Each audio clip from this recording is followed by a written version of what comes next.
good morning, little scholars. It is Monday, our second week of revision. So, today for history, we are going to revise on people of early China. Then we've got life in ancient Africa. Then we've got the Hebrew kingdom. Then we've got life on Crete. Then we've got Phoenicia.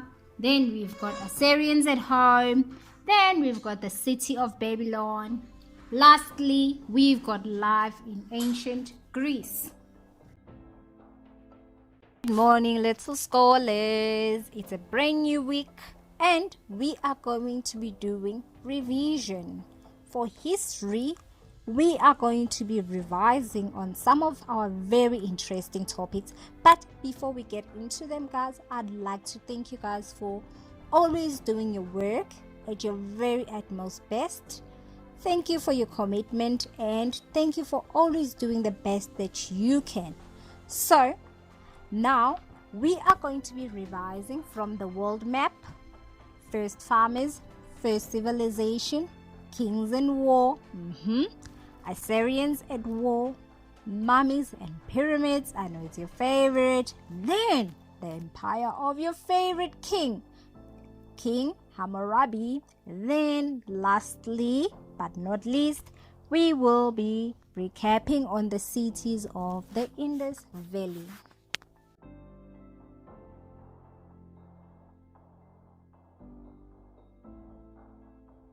So the world map.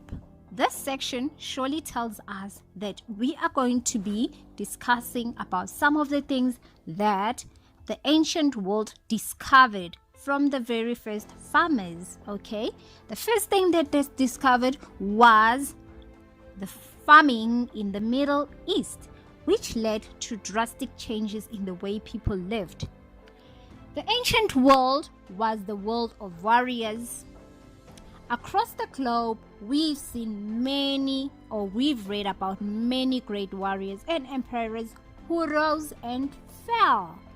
So I'm sure you can think of one of two. However, and amazingly, after so many years, other buildings are still standing today. Wow. Yes. Many other buildings are still standing, such as the Stonehenge in the southern England. Life in ancient China. Okay. During 1765 BC, most of China's history was ruled by powerful families called the dynasties. The first dynasty was the Shang dynasty, and the last one was the Qing dynasty. When you take a look at China, it is surrounded by mountains, deserts, and seas. However, 1,000 years ago, China was cut off from the rest of the world. The way of life there was quite different from life anywhere else in the ancient world. Around 500 BC, people began farming along the banks of the Yellow River. They grew millets, nuts, fruits, vegetables, and they also kept pigs, dogs, and chickens. Along the Yangtze River, it was warmer and wetter, so it was very convenient for people to grow their crops and rice there. China was one of the oldest and longest and oldest lasting civilization in the history of the world. The country grew bigger in hands of the Shang family until a very young emperor came into power by the year 1908. Puyi was chosen by Empress Dowager and became the emperor at the age of 2 years and 10 months in December 1908. After his late uncle Guangxu, the emperor died on November the 14th, 1908. That's when Puyi came into power. Even though he was still very young that he could rule the country, but he was considered as the new emperor of that country. Nile River. The Nile is a river and is found in Egypt, and it flows into the Mediterranean Sea, and it is the largest source of the lake, which is Victoria. Okay, farmers planted crops. They grew their crops along the banks of the Nile River on the rich black soil. But why choose the Nile River? Okay, the Nile River often used to flood between June and September, leaving a fertile soil for farmers to grow their crops. This land was also ideal to grow fruits and wines along the paths. The Hebrew kingdom. The early Hebrew tribes wandered along the edges of the desert near the land of Canaan. Where does this take place? It tells us that it takes place in Egypt. Okay, when you look at the map, there is Egypt and there is Israel. Okay, along Israel we can see Jerusalem, and there is Canaan, and then we have Phoenicia. Then we've got our sea, of which many other things takes place along that sea, which is the Mediterranean Sea. Okay, the greatest escape. You can read about the Hebrews in the Old Testament of the Bible. One of the famous stories tells us how they were forced to work for the kings of Egypt. They were led by a man called Moses. Then what happened? They escaped across the desert into Canaan. Okay. Conquering Canaan, the Hebrews probably arrived in Canaan around 1250 BC. After many battles, they won some land and settled down to farm. Fighting the Philistines, the Hebrews had to fight and defend their land against the Philistines who had settled on the coast. The Hebrews chose a man called Saul to be their king and lead them into battle. But the hero of the war was a boy called David. Who is David? Then David, the Bible tells how he managed to hurt one of the Philistines' strongest warrior with a stone, which he did what? Held from a sling. Remember in the Bible when David and Goliath were fighting? So it happened where? Now you know that it happened in Egypt. Okay. King David. Who is King David? King David became king when Saul died.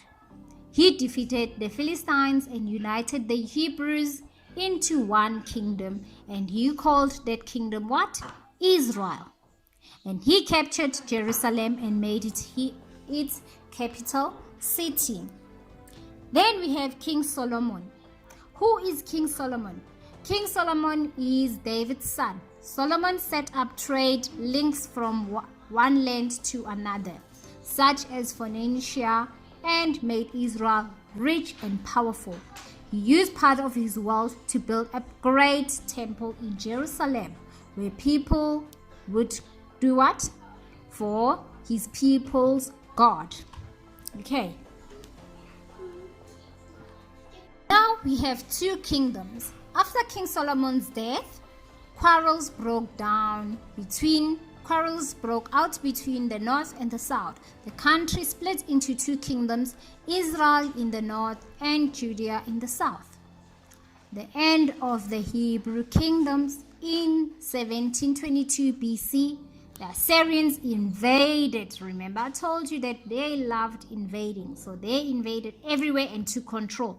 So the Assyrians invaded Israel and took control. The Israelites later rebuilt, and many were taken to Assyria as to be slaves. Okay. Then Judea was conquered by the Babylonians, who destroyed Jerusalem and took there into prisoner. Okay. Now the people were able to grow their own crops. People started to develop new skills such as making houses out of clay and mud.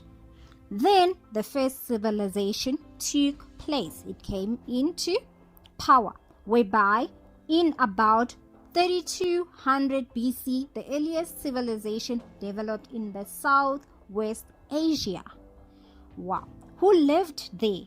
The Sumerians. They came in and settled there. Why would they leave any other places in the world to come settle in the southern West Asia? Simply because they came there to settle in because their land was good for farming. Yes, I've mentioned it in the first farmers that the land was good for farming. Then in about 5,000 BC, farmers settled in the wide valley between the Tigris and the Euphrates rivers. This was later known as the Mesopotamian. What does that word mean, teacher? It means that a land between two rivers. Mesopotamia means the land between two rivers. Life on Crete. Most people on Crete were farmers. They kept animals such as cattle, sheep, goats, pigs, and they grew wheat, vegetables, palms, grapes, olives. People also ate a lot of fish, which they caught. Travel and trade. The Minoans were skilled sailors. They had large fleet of ships and sailed them around the eastern Mediterranean Sea. Minoans merchants sold pottery, grain, wines, olive oils, and they brought back gold, silver, jewels, and they were successful traders and became very rich. Writing. Once the Minoans began to store goods and trade with them with other lands, they needed to keep a record of who owned what. At first, they used pictograms, picture writing. That is what it called. Pictograms is picture writing. But later, they invented a form of writing which experts call it linear. So far, no one has been able to understand what it says. Bull limping. The Minoans enjoyed extremely dangerous sports known as bull leaping.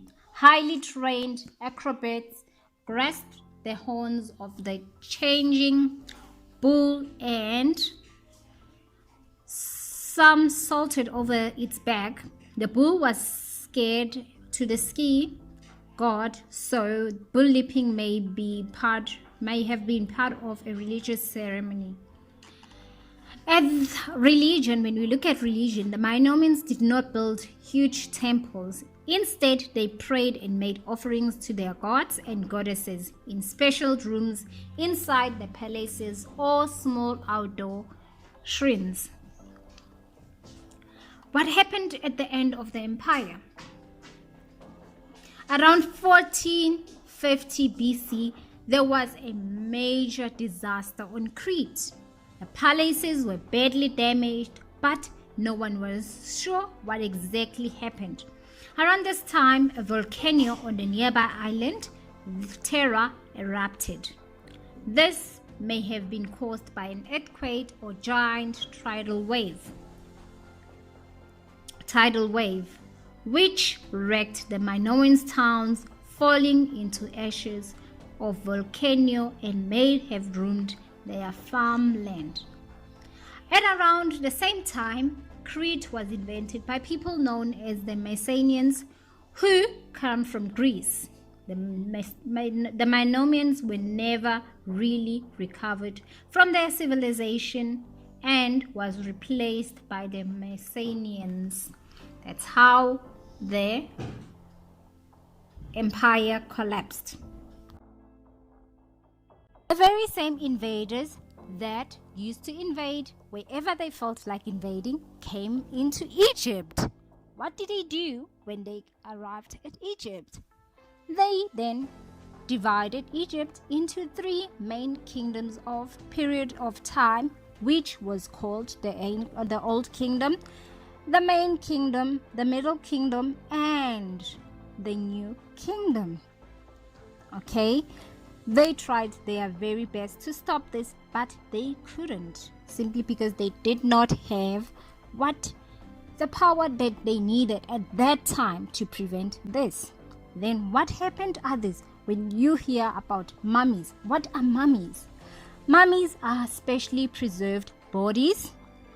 Okay, Egyptians, they did this method into place because they thought that they wanted to try to stop the dead bodies from decaying. What is to decay? To become rotten. They did that because they thought that this person would allow this dead person to live on the next world. Phoenicia. The Phoenicians were descended from the Canaanites who lived at the eastern end of the Mediterranean Sea. So, from around 1200 BC, they became most of the successful traders in the ancient world. Then there were cities by the sea. The main Phoenician trade ports were the cities of Tyre, Sidon, and Byblus. The cities were protected by strong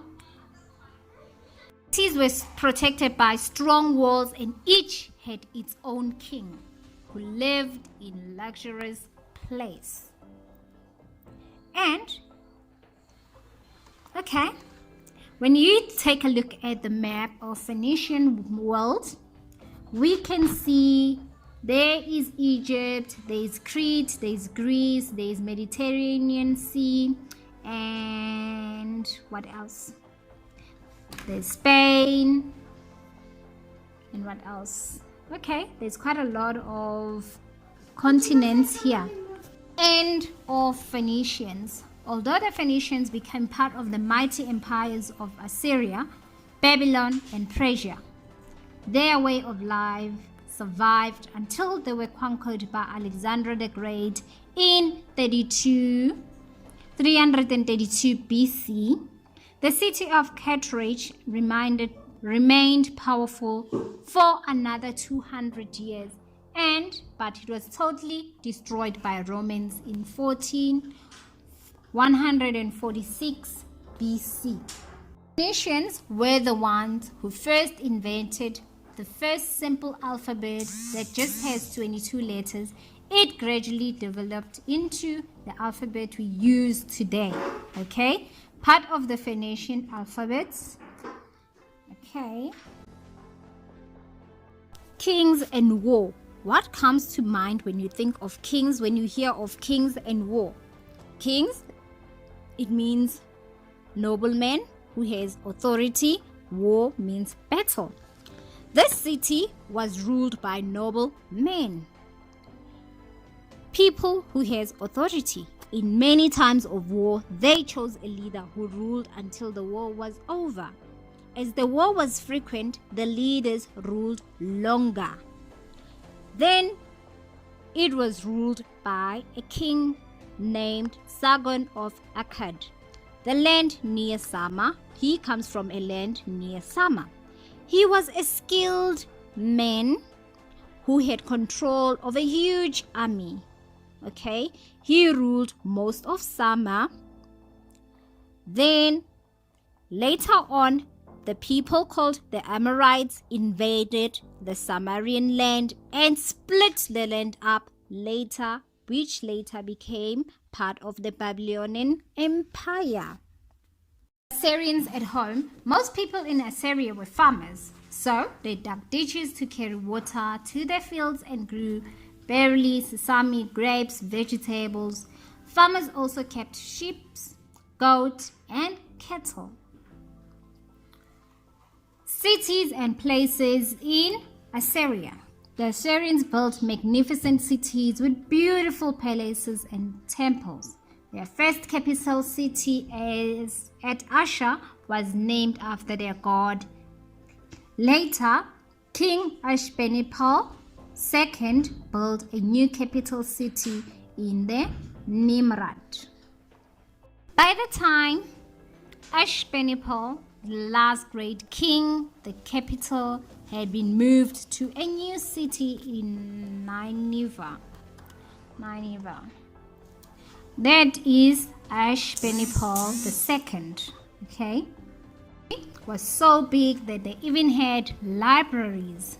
The palaces at Nineveh had a library filled with hundreds of clay tablets. Who would have thought that people can actually invent tablets made of clay, which King Ashurbanipal collected from around the empire. And there were tablets on history, religion, mathematics, and medicine. Then we had lion hunting. But why would they hunt lions? When Assyrian kings were not at war, they hunted lions to show off their great skills and bravery. Who would dare and do that? The lions were kept in special parks so that the king could hunt whenever they wanted. Okay. And what happened at the end of the empire? In the end, the Assyrian Empire became too big to control. People rebelled, and the empire just broke down. In 612 BC, the people of Babylon and the nearby Media joined together and attacked Assyria. The cities of Ashur and Nineveh were completely destroyed, and the empire collapsed. Empire of Hammurabi. This takes place in Akkad. Where is Akkad, guys? It is along the Tigris River and Euphrates River. Then, in Sumer and Akkad were invaded by Hammurites again. Like I told you guys that they were invaders who came and invaded wherever they wanted to invade. So now, where were they? They were in Akkad, okay? Around 1792 BC, a young man called Hammurabi became the king of Babylon. He was a great leader, for he conquered the whole of Sumer and Akkad, creating a very powerful kingdom. However, sad thing is that when Hammurabi died, his kingdom became very weak. The city of Babylon. Babylon first became powerful under its great king, King Hammurabi. When his empire collapsed, the city was taken over by a tribe called the Kassites, who ruled peacefully for over 400 years. After around 730 BC, Babylon became part of Assyria. The people of Babylon often rebelled against the Assyrians, who eventually attacked and destroyed the city. In 625 BC, Babylonian general called Nabopolassar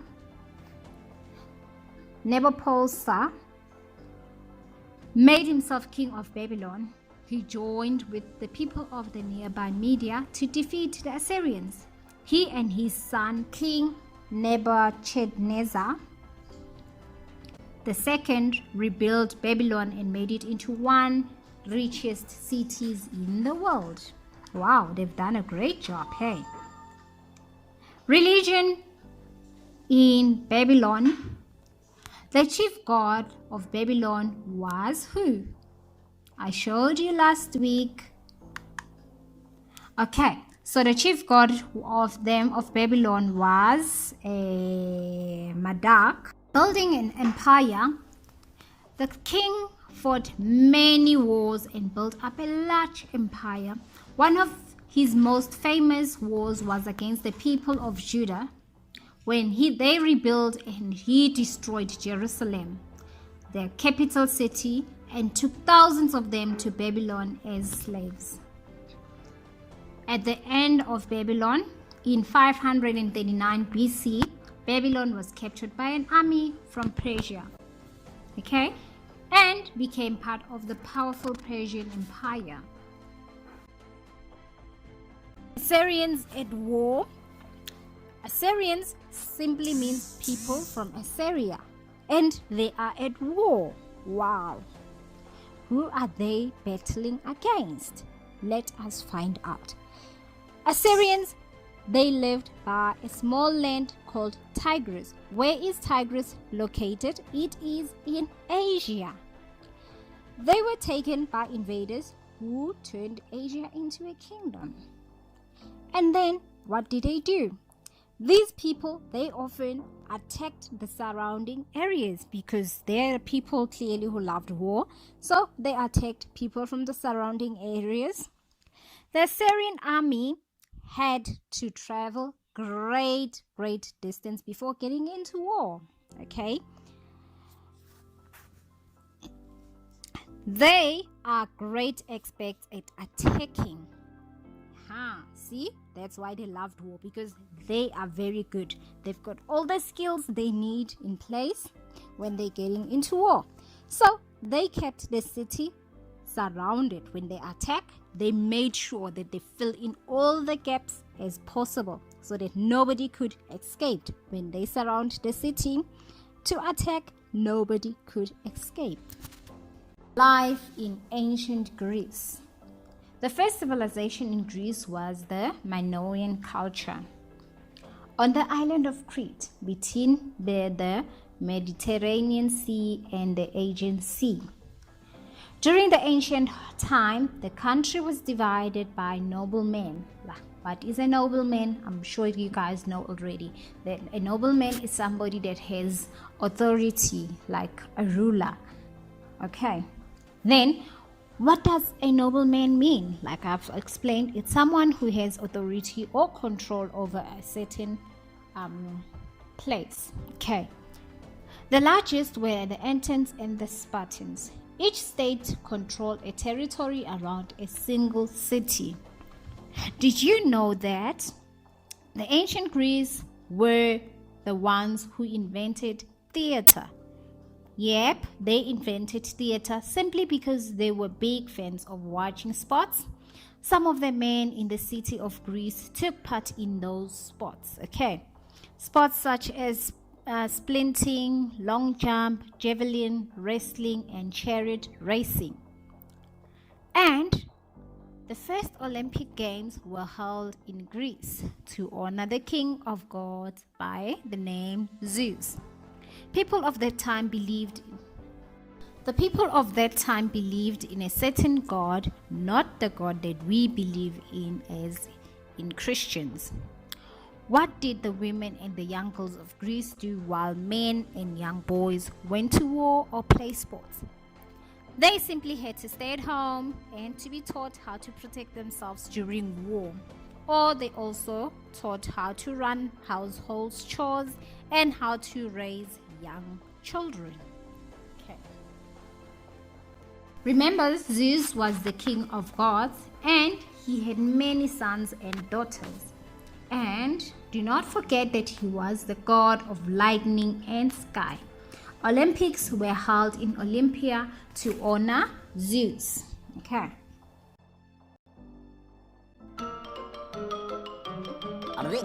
That's all, folks.